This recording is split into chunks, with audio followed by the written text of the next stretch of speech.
Hello, everyone, and thank you for coming out virtually.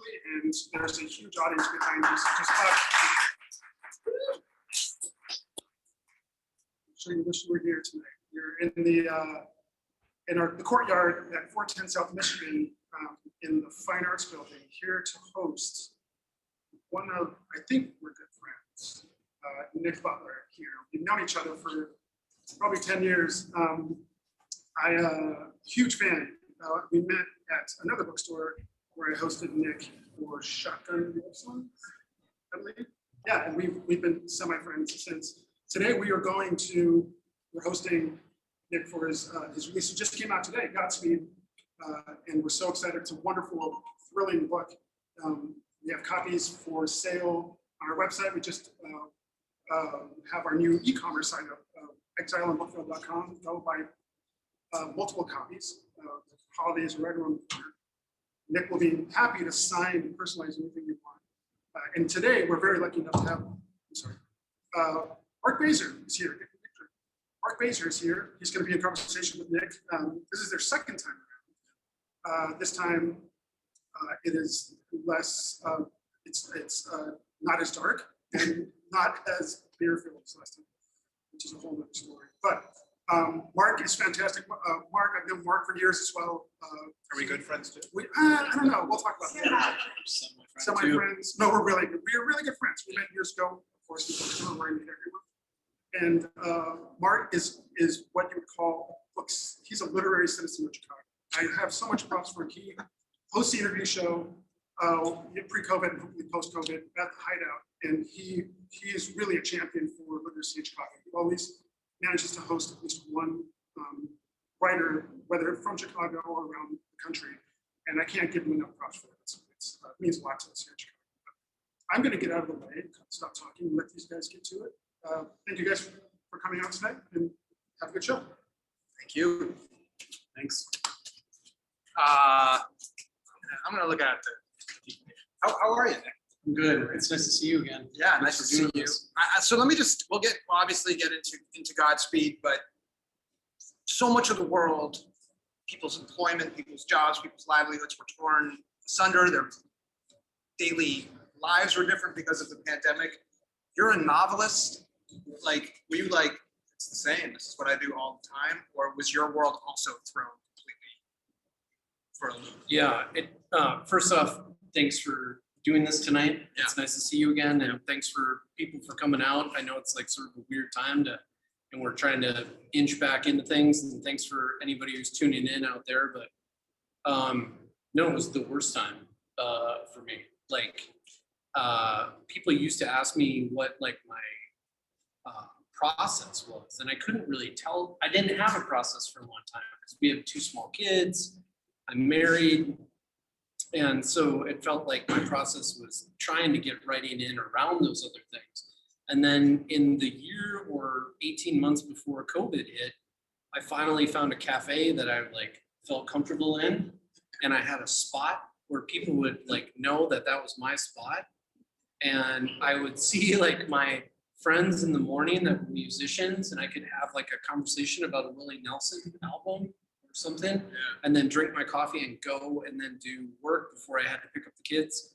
And then COVID happened and it just blew everything up. You found that spot right before? Yeah.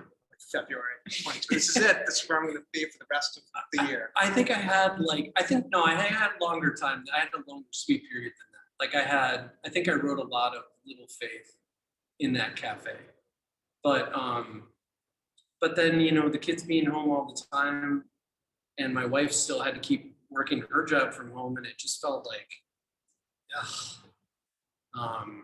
hard. And I've had conversations with writers who said it was the most productive time in their life, and I want to punch those people. It's not. Well, hold on, because I want to punch you, because I heard that you wrote this book in 3 to 5 months. Yeah. Is that true? All right. So yeah.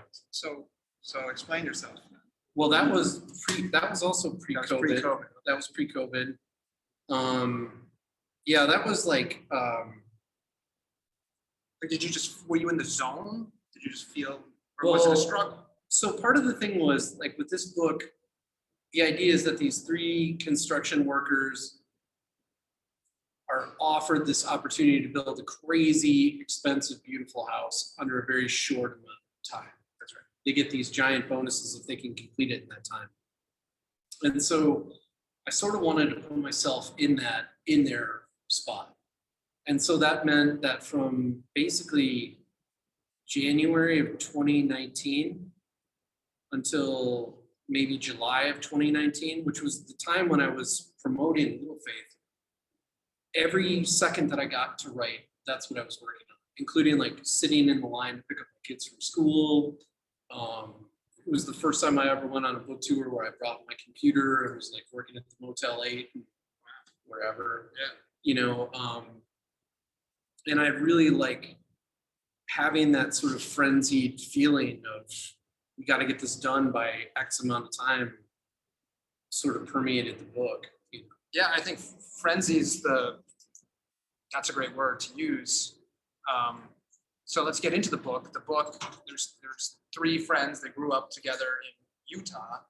There's Teddy, there's Bart, and there's Cole, and they move out to Wyoming, and I think at one point you have a line that they moved out there to ski, to kind of just bum around and ski, and at some point adulthood kind of crept up on them, maybe a little later than it does for other people. Although one of them has, I think, 4 girls, three or 4 girls, and he's a pretty devout Mormon. He's very much has a strong moral code. And then there's Bart, who's kind of in some ways the opposite. He's had trouble with drugs in the past. He's had trouble settling down. And then there's Cole, who kind of falls somewhere in the middle, although he's going through a divorce. And in some ways, he is the only one that really feels like they have true ambition at first, in some ways, for this construction company that they build together. And the construction company they're taking on little jobs here and there. They're working on some, woman's garage, in the book. But then they get, like you said, this opportunity that seems too good to be true. And in many ways, it is too good to be true, to build this gigantic, beautiful house in Jackson Hole, Wyoming, in the middle of beautiful scenery.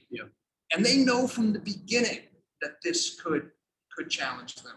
And before we get into and not to give away too much of what happens to them, I want to just get your take on who these guys are. They're different, but they all come from a similar kind of background, and they're not people or characters I often see in fiction anymore. They're. I mean, who are they in your Well, I mean, that's nice that you said that. Actually, I mean, like I don't know. I mean, to me, my family built like a house in 2014 south of Eau Claire, which is our hometown. It's not like the house described in this book. It's like a middle class or upper middle class house. And I was on the site every day when we were building the house. And so I would see the construction workers and I'd be friendly with them. Some of them went to the same high school I went to. And these are not dudes that they just don't, like you say, they don't show up in fiction because they're often, in my experience, they were guys that were going through multiple divorces, that were damaged. That was who I was buying my weed from at the time, et cetera. And, but I thought they were really interesting for, the troubles, their challenges that they'd had in their life.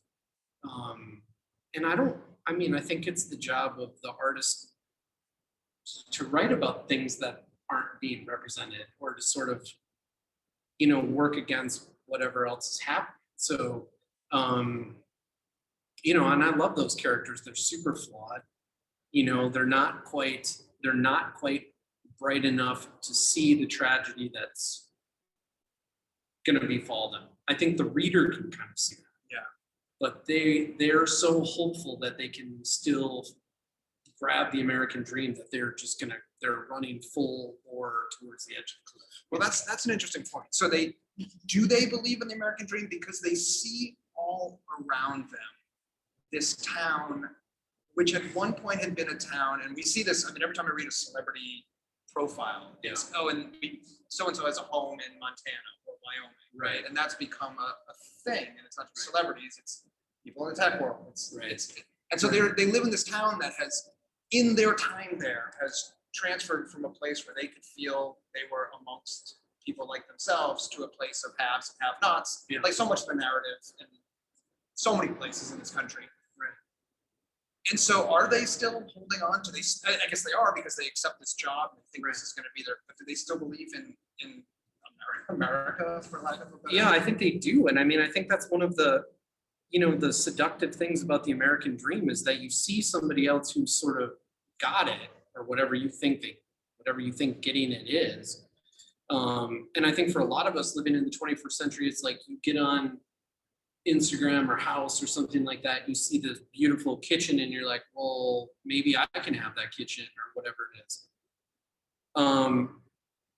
They're working on this house and they start to see like, oh my God, I can have these beautiful things, these beautiful luxuries.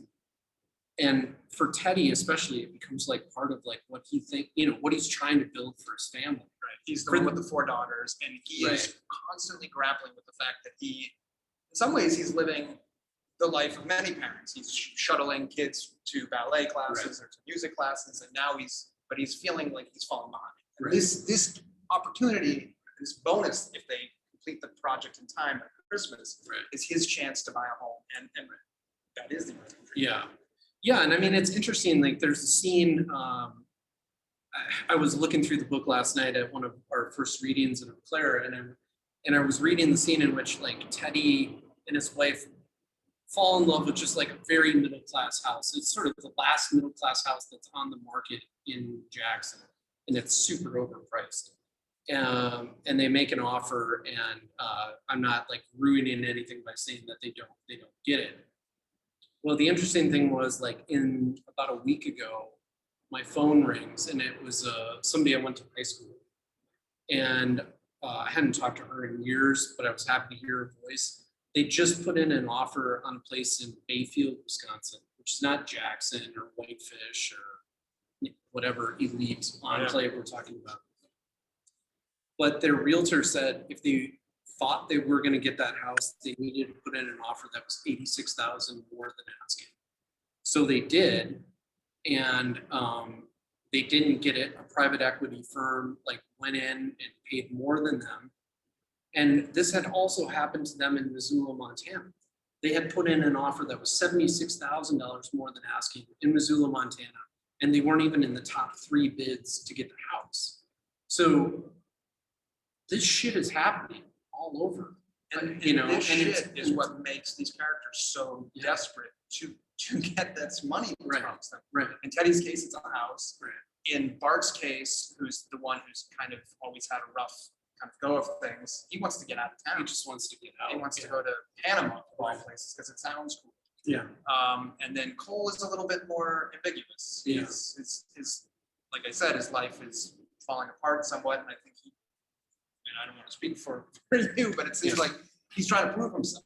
He's trying to say that I can make something of myself. Right. And one of the things that kept coming up in my mind as I read the book was these guys, they're promised this big payday, and it ends up, and I don't think I'm giving anything away, it ends up breaking them in a lot of fundamental ways, and in terms of how they behave and how they behave toward each other and what they put into their bodies, things like that.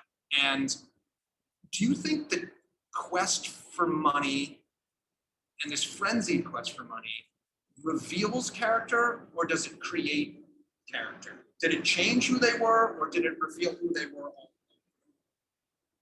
I think for purposes of like whatever this book means as a morality tale, it twists who they are.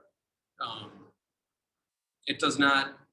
I don't think that it could be said that it reveals anything, or maybe it reveals the worst of who they are. It was interesting last night at the reading in Eau Claire, a musician who means a lot to me came up to me, and his band is doing really well. And I said, man, you guys are just like at the beginning of your ride. Like, I can't wait to see where this is going. I know so much is like ahead of you. And he's like, man, if all it is right now, if all it ever is what it is right now, I'm so happy. And I thought, that's the right attitude. Yeah. But that's not the attitude that Of anybody else. or certainly the characters in this book, or the people that you know, the money that they're encountering, you know, which is just like, we need more, we need more, we need more. We'll only be happy if we have more. But they do in some ways need more. I mean, that's true if you're, I think that all the time. Like, stop complaining. You're doing fine. You're doing well. But these guys are seeing, you know, but they, and not just their perception, but they are seeing life in some ways pass them by in this time. Yeah. Do you think, does politics, you hint at it a little, would these characters, let me ask you, maybe a dumb question, would these characters be vaccinated? No, I don't think so. I mean, I think one thing that's very strange is like I'm liberal and I support very liberal candidates in Wisconsin, and I live in a difficult part of Wisconsin politically where I'm not in the majority. But so it's strange to write a book at this time in which, you know, the protagonists are probably Trump voters. Right. Okay. But that doesn't mean that you can just ignore the fact that there's a huge portion of the country that is like that. And so, and I think one of the really difficult things about our politics right now is that you have to, at least where I live, I don't have the luxury of just saying, I'm not going to try to understand you. In fact, like what I have to do as a good neighbor is to try to figure out, how do I be as civil to you as possible? How do I bring you closer? So it was interesting to write those characters. You know, Gretchen might be a very liberal character, right? But the three guys living in Wyoming, let's face it, if you've ever been to Wyoming before, it is the most conservative, I think it's the most conservative state in the US. So a lot of that is kind of a libertarian bent, right? Sure. Get off my land. But though, you know, anytime I've ever talked to a self-described libertarian, I'm often like, what the fuck are you talking about? I don't think you even have any sense of like, what that means. It's just ad hoc. No, but you're right. I mean, it's, you know, I live in a town where there isn't as much debate, and yet there is this narrative, which I struggle with, which says, well, if they're unvaccinated or they're just Trump supporter, like, fuck them, right? Like, or don't talk to them, or don't. But what this book makes clear, and I know they're characters in a book, but they ring true, is that Teddy is one of the best people you could ever ask to be friends with. Right? If Teddy were a real person, you'd want him as your friend. Yeah. And yet, just different, perhaps, we don't even know, perspective. Yeah. And I mean, I don't think ultimately, like, where these guys align on a political spectrum isn't the most important thing about the book. The most important thing about the book is really like every issue in America, it's class-based or economic-based. That's right. And I mean, I think these guys are just, you know, they're sort of unlikely victims of like a really callous business transaction, you know, that gets them. Well, another theme, and we'll get more into that, which is friendship. And it's obviously this business was built on friendship and supposedly the equality of all three of them. They're all equal partners, although that doesn't play out so much that way. Mm-hmm.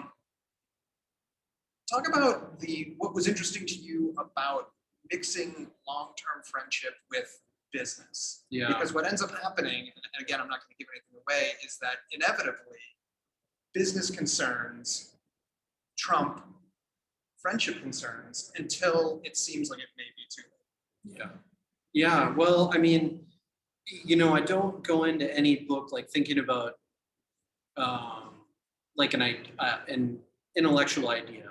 I go into it thinking about story and characters, and then throughout the writing of the book, the sort of intellectual concerns percolate up. Okay, so I guess friendship is one of those fascinations that I have, and I'm always interested in friendship because so much is predicated on money. Like relationships that we have in the world is predicated on money or sex or obligation or family or whatever it is. And I love the idea that friendship is, even for me at 41, it's like the guys that I hang out with once a month to talk about our vinyl record collections, which is something that none of our wives would tolerate, you know, because it's stupid. It's not stupid. Well, I mean, it's Our lives are stupid. it's like whatever it is. And I love the fact that these three guys have their friendship challenged with. And I think it's just like kind of a classic American, but maybe especially Western morality tale of greed. 100 years ago, they would have been three guys who were going to prospect some wine and got. Well, have you had experience? Has it ever been two of your friends and you going in on a fiction collective, or I don't know what it would be, but have you ever, has friendship ever, has business or money ever gotten in the way of friendship for you? I've avoided it. I have a really good friend who is starting what's going to be a fantastic brewery, for example. And maybe if money was no problem in my life, I would invest in that brewery. But I thought, man, we're too good of friends. Yeah. I don't know about this. But is it bad that, like, I had a similar situation. Is it bad if you don't invest? Then maybe you're not a good friend. No, I don't think so. I think between a rock and a hard I think I'm in a good spot. So yeah. You mentioned a character named Gretchen, and she's fascinating also. And she's another half of the book. She is the woman who hires these guys to build her dream home. And as far as these guys are concerned, she's the devil. She's awful. She is making them, first of all, when they arrive at the site to see the potential project, they see that it's already been partially built, and they don't understand why. And it turns out that there was a crew, and that crew had left for reasons that I won't get into. Yeah. And so there's this mystery, and the place is not haunted, but there are things about it that are haunted. And they see her as greedy, they see her as evil, they see her as placing, just impossible demands on them. And yet you're a novelist who sees everybody's point of view, and you tell her story, and her story is much different than what they perceive it to be. Yeah, well, I mean, this book came from like a true story. A family friend of mine, after we finished building our house, he came over and he was telling me about a house that he had been working on south of town, multi-million-dollar house, which is crazy for Eau Claire, Wisconsin. And the homeowner had got everybody on the crew together and offered them all a 5-figure bonus if they could finish the house in the next 3 weeks. And he said, Nick, if we had all the meth in the world, we couldn't finish that house in 3 weeks. And I thought, holy shit, that seems like a pretty good idea. Like, in fact, I really wanted to call the book All the Meth in the World. But I don't think anyone would have ever bought that. But Godspeed, you still have the speed part. Still got the speed part in it. But it really became a question of like asking, well, why would somebody have a deadline like that? And why would they have a deadline like that? What kind of person would lay out that sort of money, like where money is really meaningless to them, and who are the guys that would accept that challenge? And then, what if they fell behind on their deadline? And what if they needed to resort to meth to stay up all night long to do it? So it just became about asking questions about somebody like Gretchen. And also my wife is an amazing attorney. And we had been privy to what a life in high-end law looks like. And Which is what Gretchen is. Which was what Gretchen is, yeah. And it seemed to us that it was basically all about constant billing, 12 or 15-minute intervals, and you're getting paid a lot, but you don't even have the time to spend the money that you're making. So then I like the idea of thinking about a deadline, time, and mortality, and yeah. I mean, there's also something fascinating in the fact that these guys, all they want is money so that they can be free. Right. She has money. It's, I guess they would trade places with her, but like you said, she doesn't. This is finally toward, she's an older person. Yeah. This is her chance to finally have her dream. Right. And yet, hence the rush. Yeah. Yeah, and I liked writing her. She was an interesting character. Like you could see that she was, not that long ago, would have marked a period of time where women were really entering law firms as partners for the first time. But what did it mean for them to be able to stick around? Like, what kind of personality would you have to develop, say in the 80s, to tolerate all the bullshit that your male colleagues would be giving you, you know, and to prove to them that you were competent? And she never becomes part of their club. She never really becomes part of the club, but she's fully committed to the firm and to her practice, you know, and I thought that was an interesting character too. Do you, when you said you just come up with the story and you're not thinking about larger themes, but I have to believe that before you wrote it, you were reading about, you were thinking about some of these issues. You were thinking, I mean, they were swirling in your mind, the topics, and they've been in your other books, topics of class, topics of who's left out of today's economy. Yeah.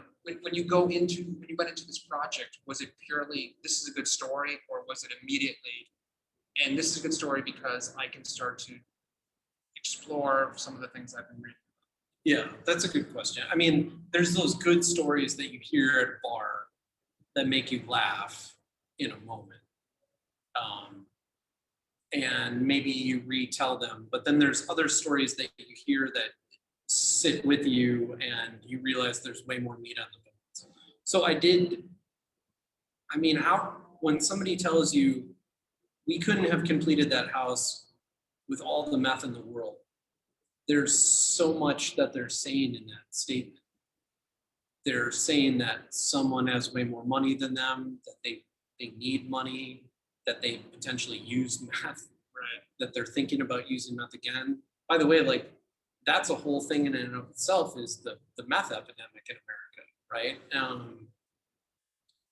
And so, which doesn't, I'm sure there are plenty of, I'm sure there are novels about it, but most of the novels that seem to come across my desk are, take place in New York, they take place maybe in Chicago, like maybe it's a different drug, but the meth epidemic, which of course I've read about, I have not seen explored in fiction. Yeah, I think it's like the drug that has the biggest sort of taboo. You know, it's like you can have a casual conversation. Like, I have casual conversations with my friends all the time about, like, well, what drugs have you tried? What drugs have you tried recently? Let's get the list. But that's not, like, that you don't ask that question. You don't say, like, have you tried meth? Or, that we just don't talk about it at all. Yeah. I think partly because it's maybe considered to be like a low class drug or something. Well, that's absolutely true. You wouldn't also say, at least back years ago, you would say, well, I've done the right. Yeah. Which would be, it's a different, that's for a lower class, maybe a different rating, you know what I mean? Yeah, I understand. Yeah. Yep. Yeah. But you said that, you wanted to somewhat enter the frenzied state that these characters were in when you wrote it. Yeah. I mean, did you? How far did you go? So when people were working on my house, we were having a lot of conversations about drugs, and I guess I sort of broke that taboo. I was asking people about their experience with meth, and I got I got some feedback, and then I basically held that feedback in my mind while I was writing. I would do things to sort of amplify my heart rate, so that when I was going into those scenes, I was like really anxious and it's like method, just like, nothing crazy, like just like 40-year-old dad stuff, like just a lot of coffee or whatever it was. But I had a sense of like what I wanted to feel physiologically, and then I wanted the language to look that way on the page, and I wanted a reader to get to that page and be like, just, well, it is the same when the characters are on meth. Yeah, which a couple of them are. Yeah, it is a ferocious read. Yeah, but you didn't do it. yourself? No, I didn't. No, no. And my friends joke. Well, I mean, of course, my childhood friends who can say whatever they want to me were all like, "Oh, you gotta get on meth," but I didn't do that. Yeah, it would have been for, I mean, unless it was like the biggest seller. Yeah. at the time. No, and even then, right? That would be like it's Would have been like, devil's. somebody else could have written that. Right. Yeah. Right. Yeah. I want to ask you a few questions, just a little bit that have been on my mind, apart from this book in particular, which is just as you go forth and think about writing your next project. Yeah. What do you do about COVID?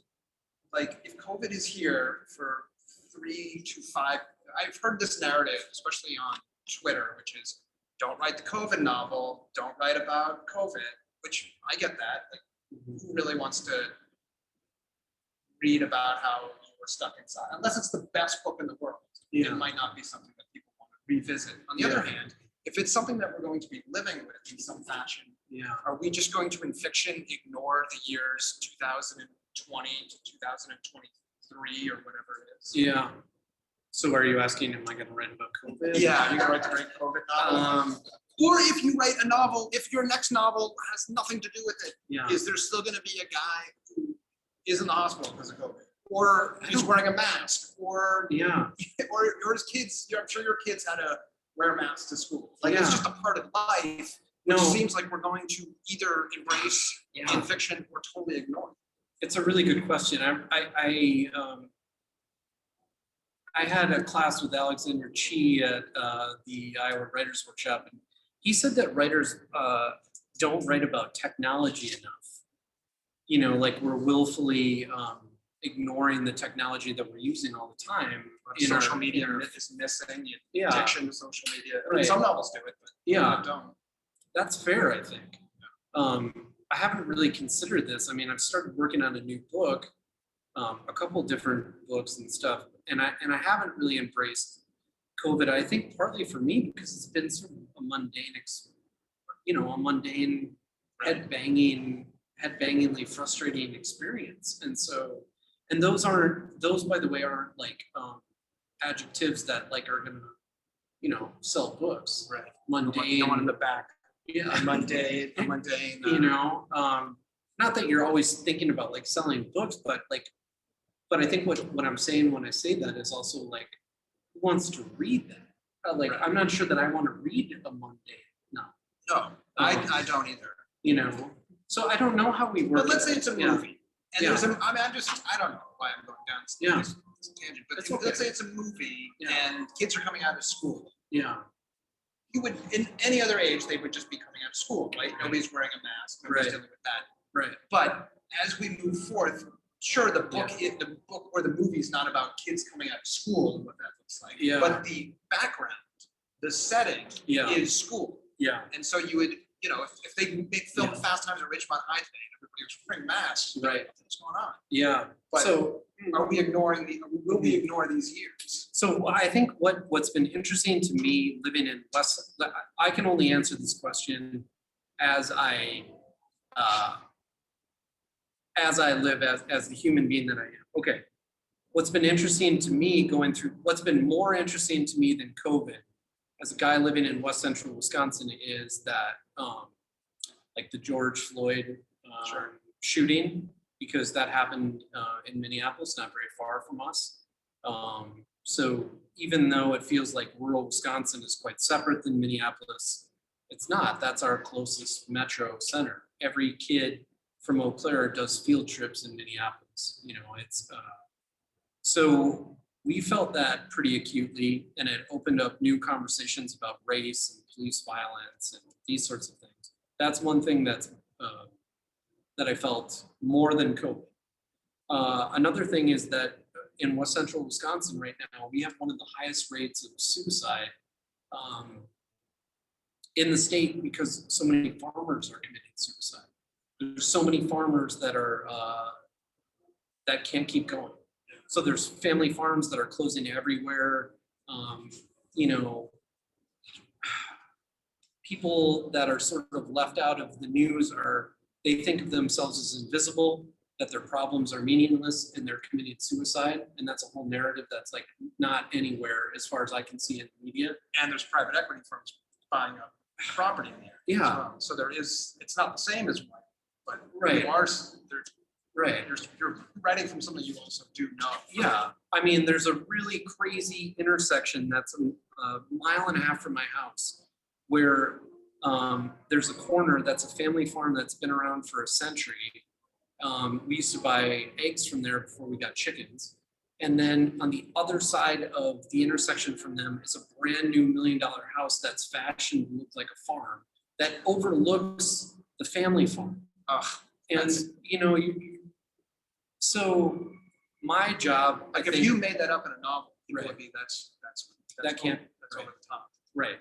But those are the things that I've been sort of focusing on. And I think COVID affected rural Wisconsin differently than you and I were talking about this a little bit earlier. But Yeah. like, I would talk to people in cities that felt very acutely anxious about COVID, and I could totally appreciate what they were talking about because their cities had suffered way more than we had. But like to my neighbors, it wasn't really real. Unfortunately. So my job is to try to figure out like, okay, well, how do I represent what I know? I think. Well, the other thing I'm curious about, and it alludes back to something you said earlier, which was that you said I look to see how I can bring people in, regardless of where they stand. As somebody who lives in rural Wisconsin, where things are, whether it's a battleground or whether you are in the minority politically or not, is the fabric of the community still intact? Are people still, if you got sick, would it matter what your politics are? I have great neighbors, and we're not politically simpatico, but we're definitely like a community. Like when my truck gets stuck, if I'm plowing the driveway and I slip off the driveway, I only have one person to call. It's my neighbor Kyle, who I went to high school with, and Kyle and I aren't politically simpatico, but he'd be over in a flash. He's also the guy who owns all the beautiful buffalo that I like take pictures of all the time and that, feed our family. So Do you get pissed when you read the narrative coming out of perhaps, I don't know what the publication would be, or Twitter, let's just say on Twitter. I don't read Twitter, But there you go.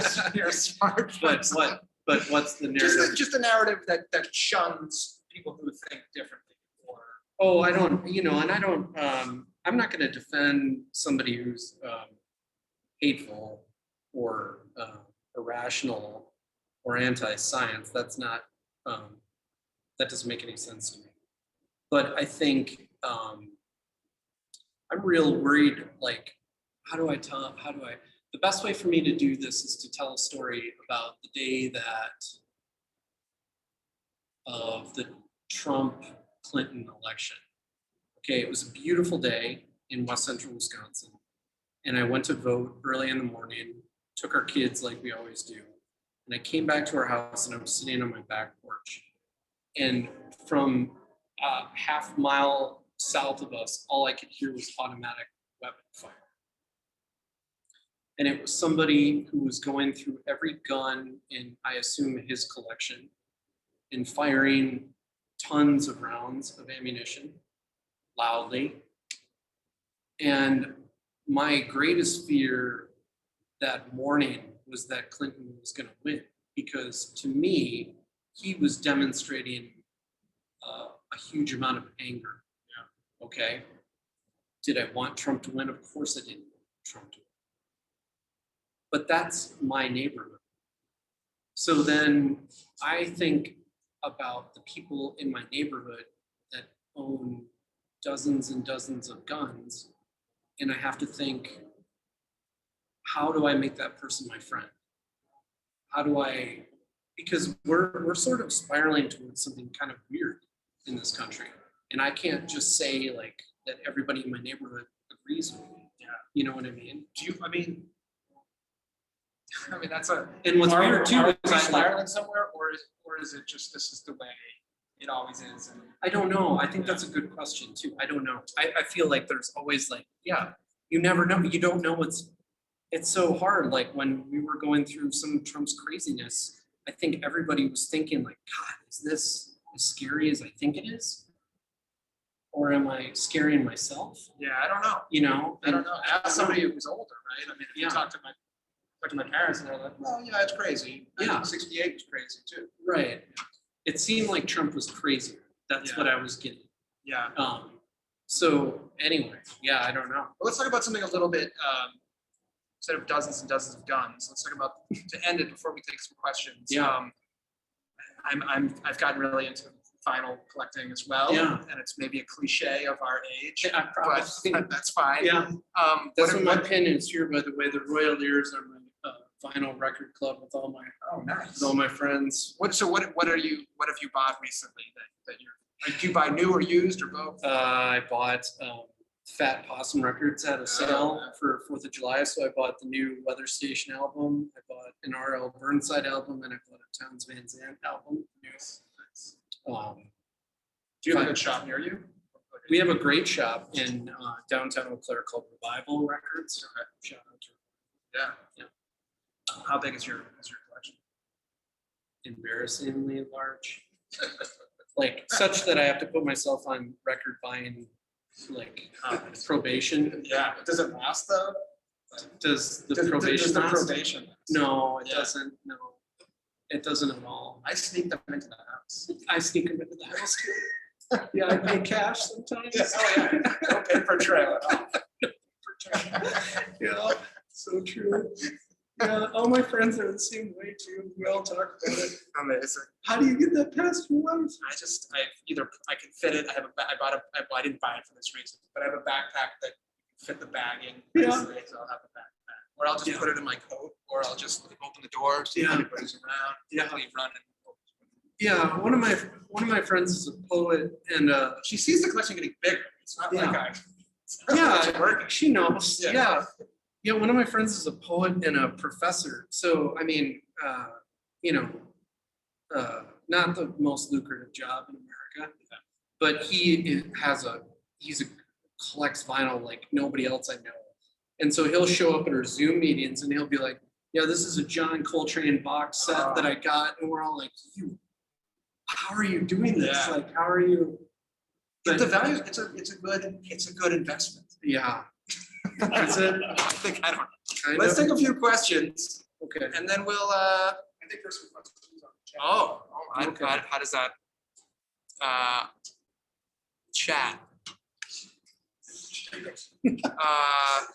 Okay, do you want me to read them to you or do you, okay, I'll read them out loud. Okay. Shotgun Lovesongs is one of my favorite books of all time. What is the key to writing characters with so much depth and who are all so different? Oh. I don't know. Thanks for the question. I mean, like, you know, what's interesting is I've been like kind of revisiting those characters a little bit. And so I don't know. I think they're like all components of me, which isn't to suggest that I'm a deep person, but that one of the wonderful things about my job is being able to just explore all my weaknesses and strengths and fears and yeah, I don't know. I mean, that's a nice thing to say. I don't know what the answer to that is really.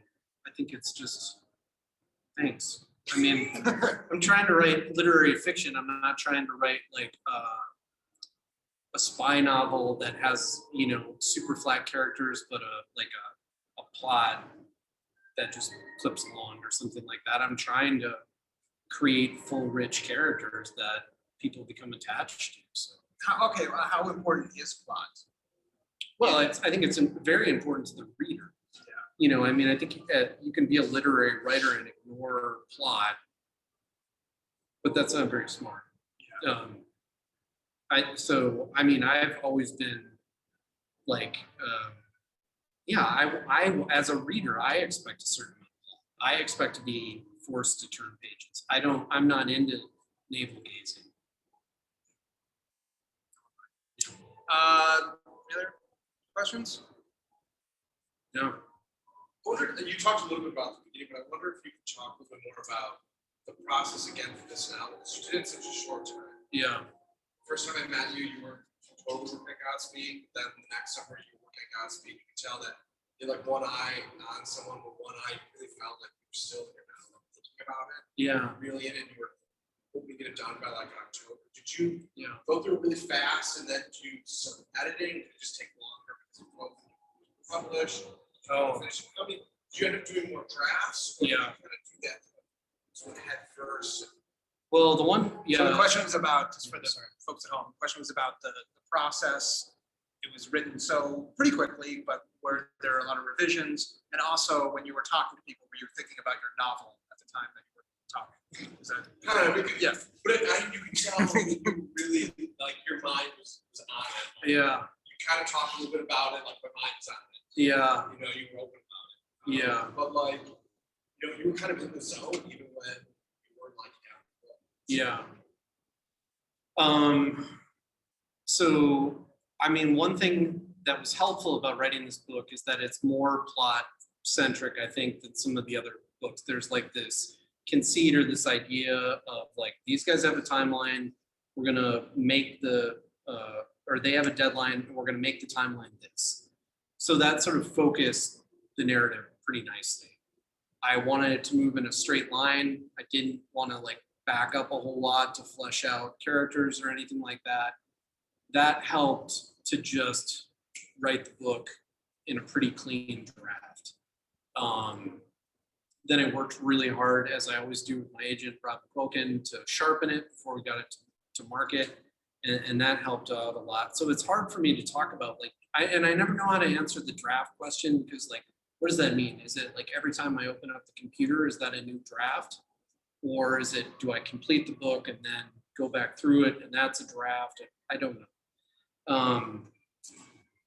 Yeah, I mean, I wasn't in a great headspace when I was writing the book because I was frenzied and I was in their spot, the character's spot.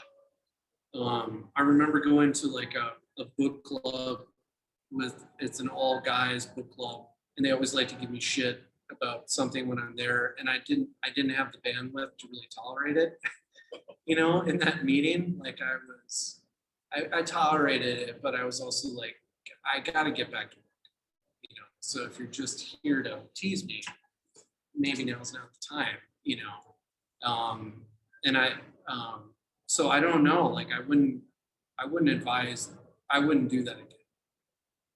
I didn't love the feeling of feeling so under the gun.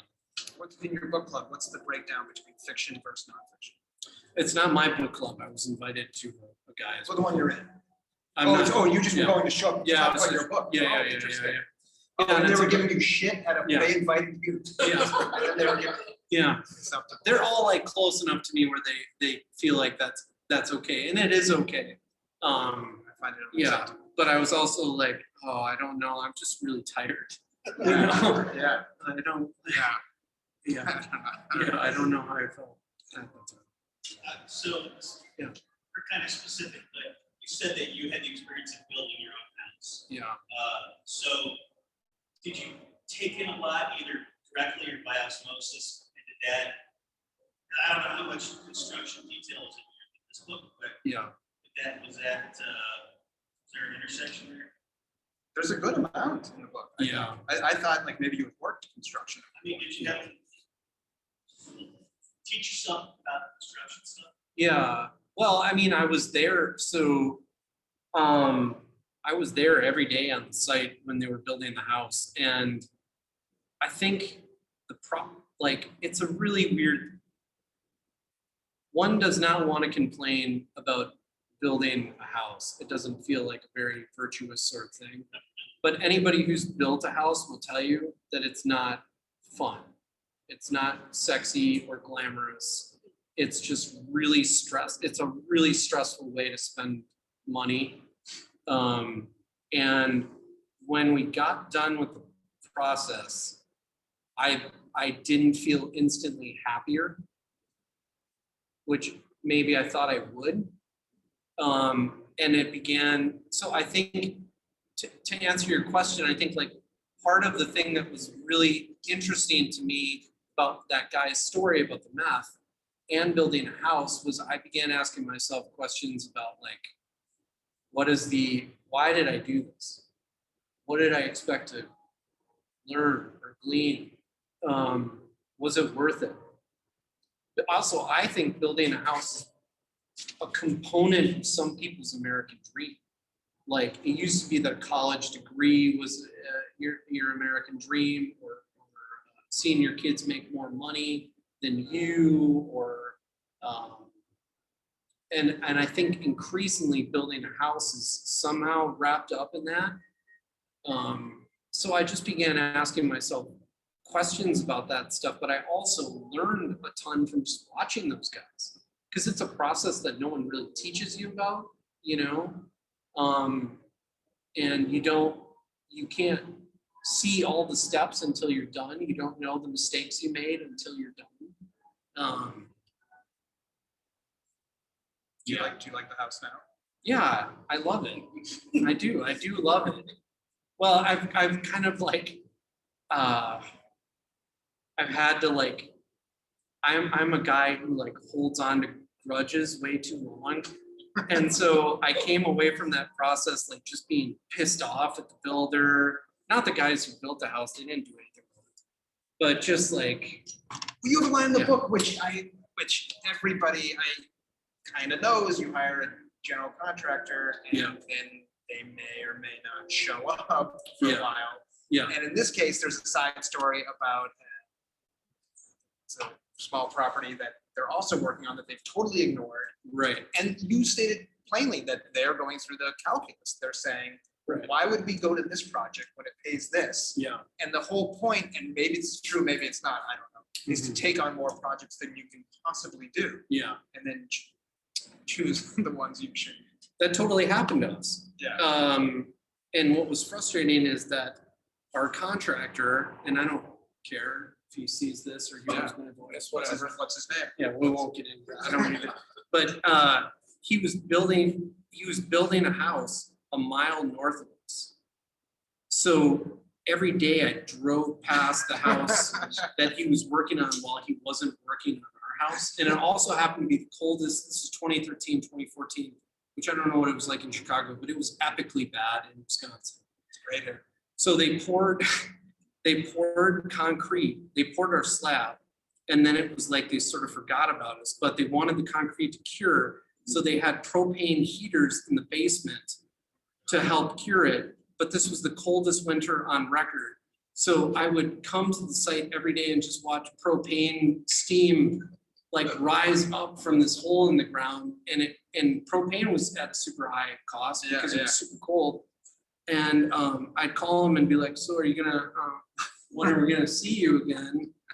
And he never would get back to me. And there's like, I could list off all these anecdotes. And he's working on the home down the street. And he was working on the home down the street. That's Yeah. amazing. Yeah. All right, well, let's, Javier, yeah, owner of the store. Little Faith tore me apart inside. It's devastating. Do you have a question? I feel like this is a bit of a departure for you. In a Yeah. very good way. Yeah. And I was just wondering, like, what were the writers or books that you read sort of spurred you in this direction? Yeah. So, What writers spurred you? yeah. Yeah. Yeah. So I think I'll answer this in two ways. Like one, somebody recently asked me, like, do I feel like I have a voice as a writer? And I think part of the reason why they asked that question is because my books, I think, are pretty different from one another. But I thought, all along, I thought that if you were an artist that was going to last for a long time, that you had to do something different to challenge yourself. Like, and some people might scoff at the examples I'll present, but like Madonna has never done the same thing twice, or Miles Davis for that, if you need a more highbrow example. Miles Davis was always challenging himself, or Picasso, or whoever you wanted. So I talked to my wife, whatever that was, early 2019. I said, I have two ideas for a book. I have this one or this one. And she said, I think you should go for the construction. And to me, that was exciting because it was something different. Like Dennis Johnson is one of my literary heroes. And when you read his canon, it's not the same stuff. It's all over the place. Train Dreams looks totally different than Jesus' Son, for example. So that's that part of the question. I think I really thought a lot about Scott Smith's A Simple Plan, which is just a pretty simple premise that moves in a straight line about 2-3 guys that, you know, find a bunch of money and then things fall apart. And it's not, one thing that pisses me off in thrillers or mystery writing is when you get like 80% of the way through the plot and then some character tells you, oh, well, this is what happened. This is the villain and this is how I did it. What I prefer is a literary thriller like A Simple Plan or Deliverance or Tim O'Brien's Lake of the Woods, where you just get more and, you know, maybe more and more information, or maybe you just get deeper into the story, but you don't really, it's not like there's a clear-cut villain, because that's not really the way that life really works, you know? And I hope that's the way this operates. You know, you just give these characters a moral question, and you as the writer and maybe as the reader know that they're headed towards, you know, a not great ending, but you don't know when it's going to happen. You don't know who it's going to happen to. Yeah. But I love A Simple Plan. I mean, and when you go back and read that book, it hasn't aged at all. Yeah. Treasure in the Sierra Madre is another book that I think operates that way. Great. Let's call this an event. Nickolas Butler, everyone. Godspeed.